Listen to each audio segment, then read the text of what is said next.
নমস্কার। একজন পুরুষ বা একজন নারী অনেক স্বপ্ন দেখে বিবাহ করে।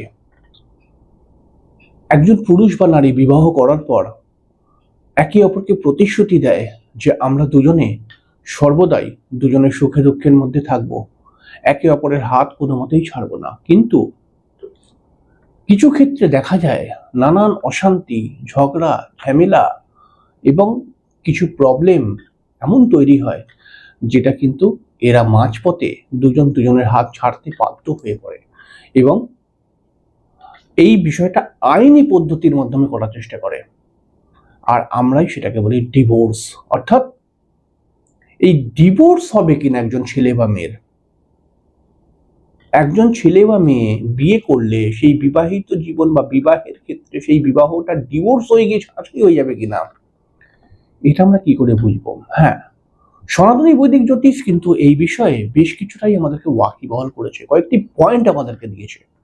এই পয়েন্টগুলি যদি জন্মছকের মধ্যে দেখতে পাওয়া যায় তাহলে পরে কিন্তু আমরা অতি শিওর হয়ে যেতে পারবো আগে থাকতেই যে হ্যাঁ, এই ছেলেটি বা মেয়েটির ডিভোর্স হয়ে যাবার সম্ভাবনা রয়েছে। বিবাহ হয়তো হবে কিন্তু তারপরে ডিভোর্স হয়ে যাবে, বিবাহ হলেই তো ডিভোর্সটা হবে, তাই না?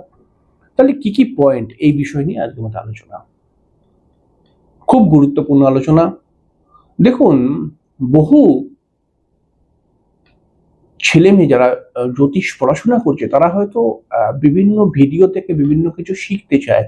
তো তারা হয়তো এতদিনে অনেক কিছু শিখে গেছে এবং তারা আবছা আবছা ডিভোর্সের কয়েকটি পয়েন্ট তারা বুঝে নিয়েছে বা মনে করেছে এই পয়েন্টগুলো থাকলে ডিভোর্স হবে। কিন্তু ডিভোর্স দেখতে গেলে পরে আরো কয়েকটি বিষয়কে লক্ষ্য রাখতে হবে। তো আমি বলছি এক এক করে, সবটাই আপনি দেখুন এবং খাতার মধ্যে নোট করে রাখুন।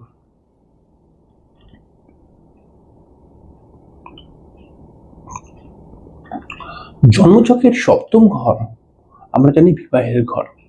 এই সপ্তম ঘরের মধ্যে যদি কোনো পাপগ্রহ এসে বসে যায় এবং তার সঙ্গে সপ্তম পতি যদি শত্রু ক্ষেত্রে থেকে ষষ্ঠ, অষ্টম, দ্বাদশে থাকে তাহলে বেশিরভাগ সময় সেই মানুষটি যদি রাহু কেতু শনির দশা চলে তাহলে ডিভোর্স হওয়ার সম্ভাবনা বৃদ্ধি পেয়ে যায়। ব্যাপারটাকে খুঁজে বোঝাই। সপ্তম ঘর হচ্ছে একটা রোমান্টিক ঘর। সপ্তম ঘর হচ্ছে স্বামী স্ত্রীর একটা ভালোবাসার ঘর। সপ্তম ঘর হচ্ছে একটা দায়িত্ববোধের ঘর। সপ্তম ঘর হচ্ছে ভালোবেসে দায়িত্ববোধ, এইটা কিন্তু এর ঘর। এই ঘরের মধ্যে পাপগ্রহরা যদি চলে আসে কোনোভাবে তাহলে পারে কিন্তু বেশিরভাগ সময় বিবাহিত জীবনে হাজবেন্ড ওয়াইফের মধ্যে দায়িত্ব, সম্মান এবং রোমান্টিকতা বা ভালোবাসার যে মেন ভিত, এটা ঠিকঠাক ভাবে থাকে না, দুর্বল হয়ে পড়ে। এবং তার সঙ্গে সপ্তমপতি যদি তার অশুভ ক্ষেত্রে, অর্থাৎ সপ্তমপতি নিশ্চয়ই কোনো একটি গ্রহ হবে, সেই গ্রহটির শত্রু ক্ষেত্র, সেই শত্রু ক্ষেত্রে বসে যদি ষষ্ঠ, অষ্টম, দ্বাদশ ঘরে হয় সেটা, তাহলে ডেফিনেটলি ডিভোর্স বেশিরভাগ সময় হয়ে যায়। তবে সেই ক্ষেত্রে কিন্তু রাহু কেতু শনির দশার মধ্যে এই ঘটনা হওয়ার সম্ভাবনা অনেকটা বেশি। মানে এরকম যোগ রয়েছে, কিন্তু মনে করা যাক তার জন্মছকের মধ্যে একটি পজিটিভ দশা চলছে, তাহলে কিন্তু চট করে হবে না। রাহু কেতু শনির দশা বেশিরভাগ সময় হয়। দেখুন, নবাংশ কুণ্ডলীর মধ্যে, নবাংশ কুণ্ডলীতে আমি বলি সবসময় যে বিবাহের জন্য খুব গুরুত্বপূর্ণ। এইখান থেকে কিন্তু বিবাহের মূল ভিত একটা বিষয় বিচার করা হয়। নবাংশ কুণ্ডলীর মধ্যে লগ্নেও যদি একটি পাপগ্রহ থাকে এবং চতুর্থ ভাবের মধ্যেও একটি পাপগ্রহ রয়েছে বা দেখছে, মানে এরকমও বলতে পারেন যে লগ্ন এবং চতুর্থ ভাব, নবাংশ কুণ্ডলীর লগ্ন এবং চতুর্থ ভাবের মধ্যে একটি করে পাপগ্রহের প্রভাব রয়েছে, নয় পাপগ্রহ দেখছে নয় পাপগ্রহ বসে রয়েছে, তাহলেও কিন্তু ডিভোর্স হয়ে যায়। তবে ওই দশাটা খেয়াল রাখতে হবে। এবং বেশিরভাগ সময় বাধক গ্রহ, বাধক গ্রহ, বাধক গ্রহের দশা এবং মারক গ্রহের অন্তর্দশার মধ্যে কিন্তু ডিভোর্স হওয়ার সম্ভাবনা বৃদ্ধি পেয়ে যায়। এটা উল্টো করেও হয়, মারক গ্রহের দশা, বাধক গ্রহের অন্তর্দশার মধ্যে ডিভোর্সটা হওয়ার সম্ভাবনা বৃদ্ধি পেয়ে যায়। এছাড়াও কিন্তু রাহু যদি কোনোভাবে সপ্তম ভাব বা সপ্তম ভাবপতি বা শুক্রের সঙ্গে বসে থাকে তাহলে রাহু একটি কাজ করে। দেখুন, রাহু যদি সপ্তম ভাবের মধ্যে বসে থাকে, সপ্তম পতির সঙ্গে একসঙ্গে বসে থাকে বা সপ্তম ভাবের কারক গ্রহ শুক্রের সঙ্গে একসঙ্গে বসে থাকে, তাহলে রাহু একটি কাজ করবার চেষ্টা করে। সেটা হচ্ছে কি, রাহুর কাজ হচ্ছে প্রধান কাজ বিভ্রান্ত করা।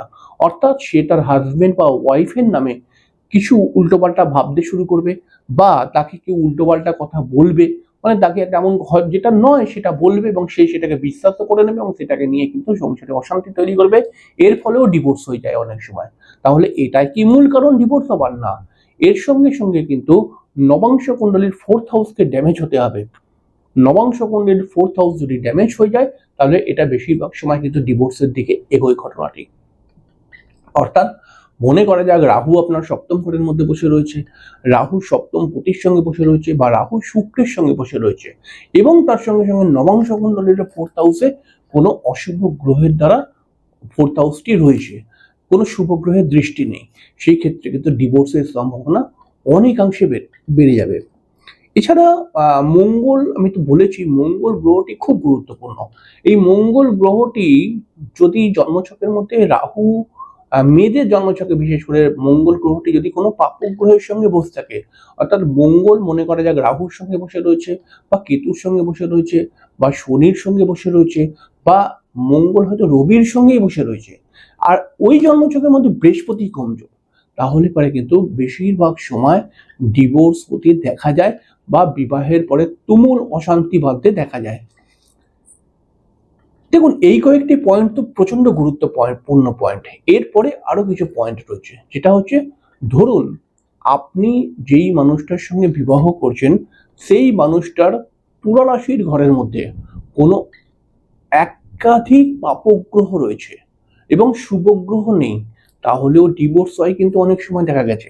এছাড়াও মনে করা যাক আপনার জন্মছকের মধ্যে মনে করা যাক যে কোনো অশুভ দোষ তৈরি হয়ে আছে। অশুভ দোষ বলতে নেগেটিভ মাঙ্গলিক দোষ বা কাল সর্প দোষের মধ্যে একটি প্রবলেম হয়ে রয়েছে, বা ধরুন চন্দ্র কেতুর যোগ মনে করা যাক সপ্তম স্থানে হয়ে গেছে, বা শনি রাহুর যোগ সপ্তম স্থানে হয়ে গেছে, এরকম কিছু প্রবলেম থাকলেও ডিভোর্স কিন্তু অনেক সময় হয়।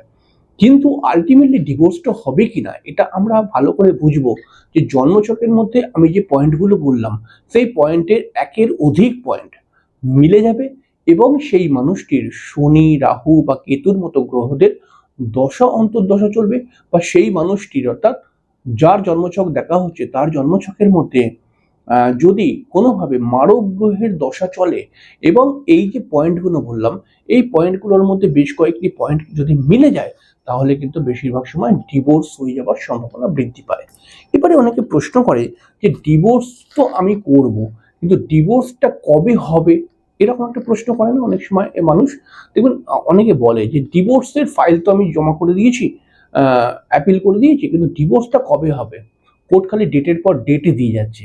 তো সেই ক্ষেত্রে সবসময় কিন্তু মেয়েদের যদি প্রশ্ন হয় এটা, তাহলে তাকে সেই মেয়েটির জন্মছকের মঙ্গলের অবস্থা দেখতে হবে। আর যদি ছেলের প্রশ্ন হয় তাহলে পরে কিন্তু অবশ্যই জন্মছকে শুক্রকে দেখতে হবে, এবং এই মঙ্গল এবং শুক্রকে নিয়ে অনেকগুলো বিষয় দেখতে হবে। যেমন যে এই মেয়েটি যে ডিভোর্সের ফাইল করেছে তাহলে তার ডিভোর্সটা এক্স্যাক্টলি কবে হবে, তাহলে সেই ক্ষেত্রে আমাকে দেখতে হবে তার মঙ্গল কি অবস্থার মধ্যে রয়েছে, এবং জন্মকালীন মঙ্গলকে দেখতে হবে এবং গোচরের মঙ্গলকেও দেখতে হবে। গোচরের মঙ্গল যদি কোনো পাপগ্রহের দ্বারা প্রভাবিত হয়ে থাকে তাহলে কিন্তু সেই সময় ডিভোর্স অনেক সময় হয় না। গোচরের মঙ্গল যখন বৃহস্পতির দ্বারা দৃষ্ট হয় বা প্রভাবিত হয় তখন কিন্তু ডিভোর্সটা হয়ে যাওয়ার সম্ভাবনা তৈরি হয়। ঠিক এরকম ভাবে শুক্রকে দেখতে হবে ছেলেদের জন্য, যে শুক্র যখন কোনো পাপগ্রহের সঙ্গে থাকবে গোচরেতে তখন কিন্তু ডিভোর্সটা হবে না। যখন শুক্র বৃহস্পতির প্রেক্ষাপটে চলে আসবে বা বৃহস্পতির দ্বিতীয় পঞ্চম সপ্তম নবম একাদশে চলে আসবে তখন কিন্তু ডিভোর্সটা হয়, এরকম দেখা গেছে। তাও এগুলো কিন্তু আরো অ্যানালিসিস করার বিষয়। দেখুন, এইটুখানি থেকেই আমরা কিন্তু সম্পূর্ণ বিষয় বুঝতে পারবো না, আরো কিছু দেখতে হবে আমাদেরকে, আরো কিছু পয়েন্ট নিয়ে আমরা আলোচনা করছি বা আমরা ভাবনা চিন্তা করছি, সেটা নিয়েও বলবো যে ফাইনাল এরকম এরকম যে থাকলে ডিভোর্স হবেই হবে একদম 100%। তো এই বিষয় নিয়ে আমরা করছি। তবে এখানে আর একটা কথা আছে, অনেকে কিন্তু ডিভোর্সের মতো সিচুয়েশন তৈরি হয়ে গেল ডিভোর্স করতে চায় না। যে অনেকে বলে যে স্যার আমার যদি ডিভোর্সটা কোনোভাবে আটকানো যেত, বা আমি যদি ডিভোর্সটা না করি, এমন যদি হয় যে ডিভোর্স আমি করলাম না একসঙ্গেই সংসার করলাম, তাহলে অনেকটা ভালো হয়। দেখুন এখন ছেলে মেয়ে হয়ে গেছে, ছেলে মেয়েরও একটু বয়স হয়েছে, 5-6 বছর বয়স হয়ে গেছে, এখন যদি ডিভোর্স করে দিই তাহলে পারে ও কোথায় যাবে, ও কাকে বাবা বলে ডাকবে, একটা সামাজিক দুর্নাম তৈরি হবে। দেখুন এগুলো বলে, এগুলোর জন্য দেখুন সঠিক প্রতিকার প্রয়োজন, এগুলো এমনিতে ঠিক হয় না। যোগ যদি থাকে আপনাকে প্রবলেম করবে। হ্যাঁ, ডিভোর্সটাকে আপনি আটকিয়ে দিতে পারেন, কিছু রেমেডি তার জন্য রয়েছে, কিন্তু ওই যে এই যোগগুলো থাকলে যে কোনো সুখের সংসার হয়ে যাবে প্রতিকার করে, এটা কিন্তু হবে না। হ্যাঁ, আপনাকে আটকিয়ে দেওয়া যাবে, ডিভোর্সটা হবে না। তো অবশ্যই এই বিষয়গুলো যেগুলো বললাম পয়েন্টগুলো লিখে রাখবে, এবং ডিভোর্সের প্রবলেম যদি কারোর থাকে অবশ্যই পারলে যোগাযোগ করে নেবেন। পরের দিনকার একটি অনুষ্ঠান নিয়ে চলে আসবো। ততক্ষণে যেন নমস্কার, অনেক অনেক অনেক